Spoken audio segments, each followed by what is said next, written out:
আসসালামু আলাইকুম। আপনারা সবাই কেমন আছেন? আশা করি ভালো আছেন। আমিও ভালো আছি। আজকে আপনাদের সঙ্গে শেয়ার করব মূলো শাক ভাজি। আমি কীভাবে মাটির উনুনে মূলো শাক ভাজবো সেটাই শেয়ার করছি, ভাজি করি।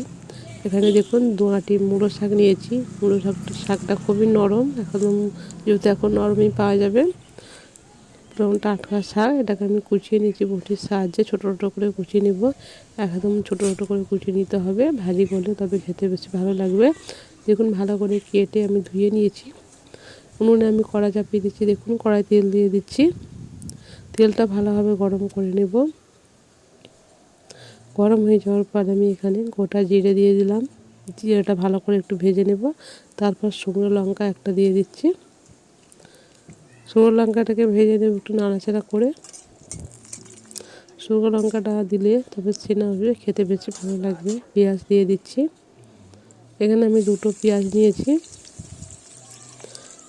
পেঁয়াজটাকে আগে ভালো করে ভেজে নিতে হবে। পুরো ভিডিওটা স্কিপ না করে দেখবেন, আশা করি ভালো লাগবে। যদি কোনো অংশে ভালো লেগে থাকে অবশ্যই লাইক দিয়ে ভিডিওটা কন্টিনিউ করতে থাকবেন। চ্যানেল নতুন হলে চ্যানেলটাকে সাবস্ক্রাইব করবে। দেখুন পেঁয়াজটা কিন্তু আর ভাজা হয়ে গেছে। রসুনটাও দিয়ে দিয়েছিলাম।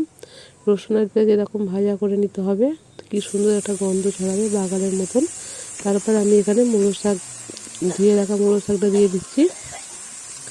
মূলো শাকটা ভালো করে নাড়াচাড়া করতে হবে। এক্ষুনি কমে যাবে শাক, তো একদম দেখলে মনে হয় কত শাক, রান্না করতে গেলে একদম একটুক্ষণ হয়ে যায়। এরপরে যে লবণ, একদম কম করে লবণ দিচ্ছি। তারপর হলুদ গুঁড়ো দিয়ে দেবো।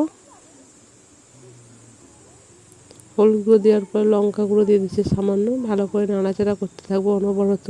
যেহেতু শাক দিয়ে পুরো পানি বেরোবে, আঁচটা মিডিয়াম টু হাই রাখতে হবে। তাড়াতাড়ি শাকটা রান্না হয়ে যাবে কিন্তু 10 মিনিটের মধ্যেই। অনবরত নাড়াচাড়া করতে করতে ঢাকনা নাও দিতে পারেন, ঢাকনা ছাড়াই কিন্তু রান্না করা যায় এই শাকগুলো। দেখুন আঁচটা কত জ্বলছে, এরকম আঁচটা দিতে হবে। কত পানি বেরিয়েছে দেখুন। এই পানিটাকে পুরো নাড়াচাড়া করে পুরো শুকিয়ে ফেলতে হবে, নয় কাদা কাদা হয়ে যাবে। দেখুন পানিটা কিন্তু আমার শুকিয়ে গেছে। আবারও নাড়াচাড়া করছি, এইভাবে ভেজে নেব। পুরো একদম শুকনো শুকনো হবে। দেখুন আমার প্রায় ভাজা হয়ে আসছে, এরকম ভেজে নিয়েছি পুরো। শাকটা যেহেতু একটু কম হয়ে গেছে, বুঝতেই পারছেন শাকটাও ভাজা হয়ে গেছে। এইভাবে মূলো শাক খুব কম সময়ের মধ্যে, কম উপকরণ দিয়ে ভাজবেন, খুব তাড়াতাড়ির মধ্যে হয়ে যায়। খেতে কিন্তু দারুণ টেস্ট। এই শাক দিয়েই কিন্তু অনেকটাই ভাত খাওয়া হয়ে যাবে। এখানেই ভিডিওটা শেষ করছি। সবাই ভালো থাকবেন, সুস্থ থাকবেন।